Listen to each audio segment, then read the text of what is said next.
25 Lok Sabha seat के कारण प्रधानमंत्री हैं।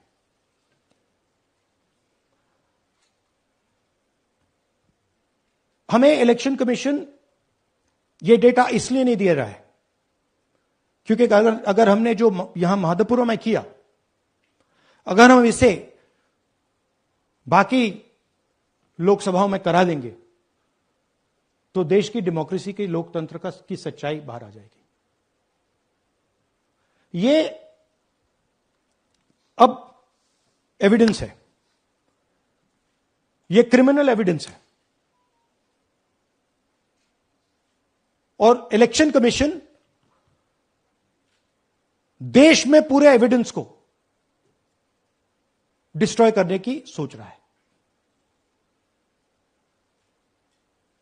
मैंने जैसे कहा 21वीं सदी है, एक हार्ड ड्राइव पे आप पूरा डेटा रख सकते हो, 100 साल 200 साल का डेटा रख सकते हो, जितना रखना है रख दो।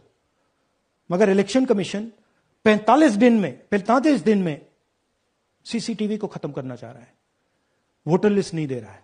तो they are colluding with the BJP, they are helping the BJP destroy the election. EC data,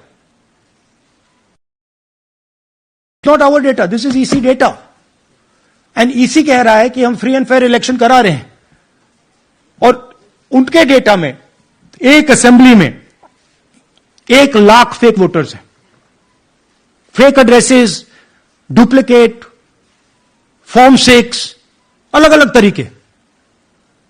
तो हम इलेक्शन कमीशन से नहीं कह रहे हैं, हम हिंदुस्तान के युवाओं से कह रहे हैं, हिंदुस्तान की जनता से कह रहे हैं, यह आपका भविष्य है, गरीबों का भविष्य है, यह आपके आंख के सामने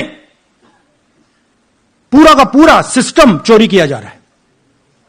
और यह ब्लैक, जैसे मैंने बोला, ब्लैक एंड व्हाइट है, ये उनका डेटा है, उनकी फोटोग्राफ्स हैं, उनके नाम हैं, उनके डुप्लीकेट्स हैं, उनके फेक एड्रेसेस हैं।